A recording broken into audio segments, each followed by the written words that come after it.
So, in our relationships, one of the key ingredients to a successful relationship, and actually one of the key reasons to a failing relationship or a falling apart relationship, is communication. Healthy communication, good communication builds successful relationships, and unhealthy discommunication or miscommunication creates failing relationships or falling apart. And so it came to me in working with different couples, the secret in how to address this. So for this purpose, this will work in any relationship, at work, other family members, in your community, wherever it is, your friends, things like that. But where I really want to help you to engage in is in your significant other relationship. Your partnership with, your husband, wife, boyfriend, girlfriend, life partner, whatever it may be. So it came to me the 4 questions. And these questions are not for your partner. These questions are for yourself. So you're in a block. You're in a blocked communication with your significant other. And he or she won't listen to you, and you can't listen to them either. Whatever the case may be, you're trying or they're trying, but it's not working. And there's defense and attack, defend and attack, defend and attack, arguments, things like that. It happens a lot.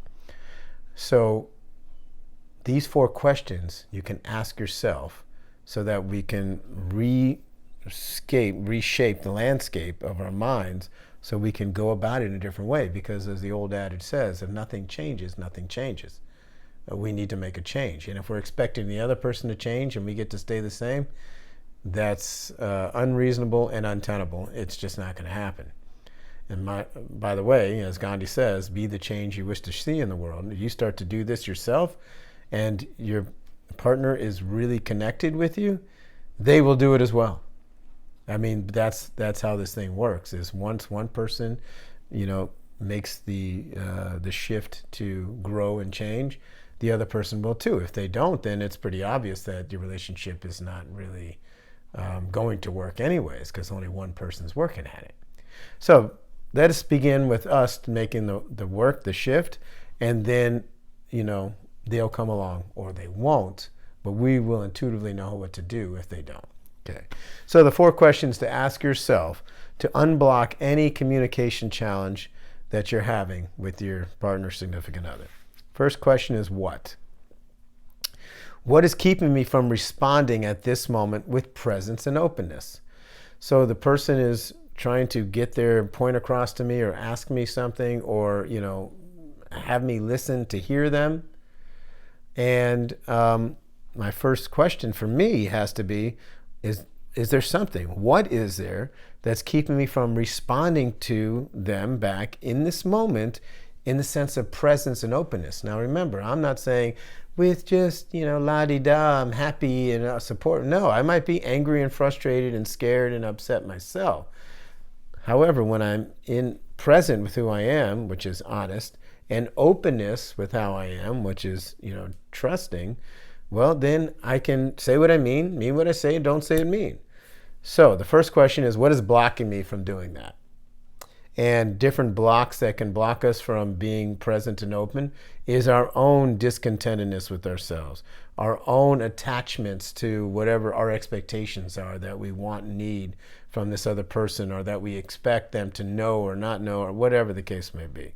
So the what? Most likely it's going to be something like that, but whatever it is, you ask yourself, what's blocking me from being present and open in this moment? And you get that one. Question 2, why? Why am I getting upset? Okay, that's pretty an obvious one, because they're making me frustrated. Okay, well, by the way, nobody can make anything of us.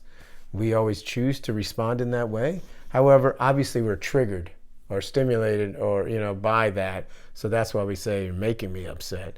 But it's more like what they're doing, I am responding in an upset way. Well, why? Why am I upset? Okay, because it hurt my feelings. I'm scared I'm going to lose something. I'm feeling rejected, abandoned, whatever. But again, by the way, all these answers are going to be very simplistic, But without getting to, just by asking the question and getting to it, you release yourself from the unconscious burden of trying to figure it out without going to the simplest thing first. And that's why we stay in these loops. Okay, so what and why? The third question is how. How can I take care of myself? And that's really in this moment. So how can I take care of myself? That means if I'm getting yelled at, you know what I mean? If I'm getting, where it's not comfortable, like, we hold space and the person may be upset and frustrated and need to like raise their voice, okay. But if we're getting demeaned, talked down to, abused, nope, no mas, you know what I mean? How can I take care of myself? I need a boundary. I need to take a time. I need to, say what I mean what I say. Don't say mean, but firmly. I need to be gentle with myself, firm with my interactions. I need to take care of myself. Or I can just, as I'm listening, hold the space for my partner and myself too. But if that's easier said than done. It's very simple. And when we do that, we're at next level. But it's hard to do when we're all caught up. Maybe we're hungry, angry, lonely, tired. It's a challenge. So how can I take care of myself in the moment? And then the fourth question is when. When can I hold space for my partner and listen? And with a time limit of within the next 24 hours. So I don't have to respond right now, because if I try to respond, A, I might be being codependent. I'm not going to be in my truth.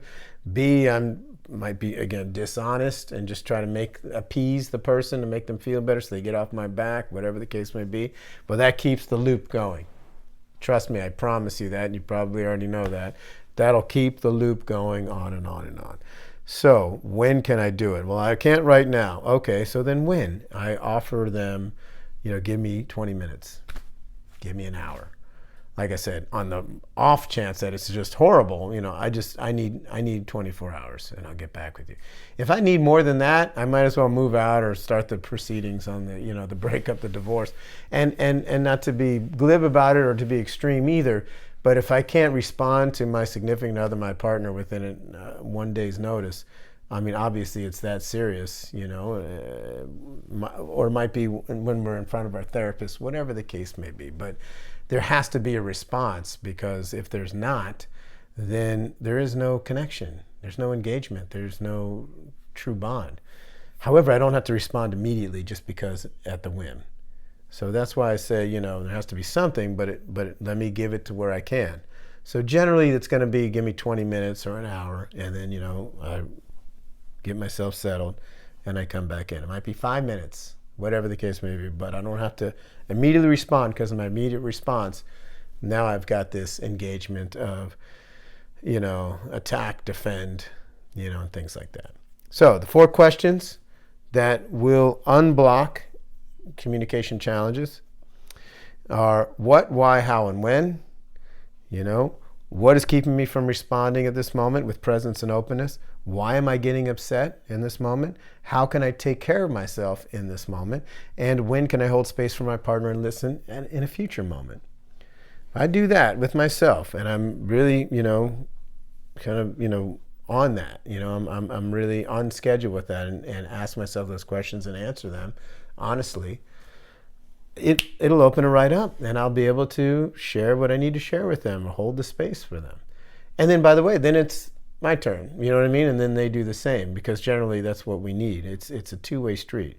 If it's one person holding the space for the other person all the time, that's going to be codependent.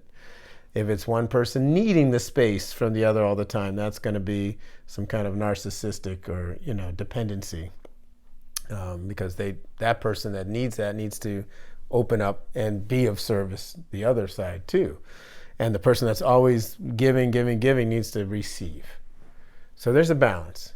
Now, one of relationships, personalities, one might be more than the other, but there has to be somewhere where there's a leveling off, in that, based on their personality. So the 4 questions to unblock any communication challenge with your partner. Try it and let me know how it was for you.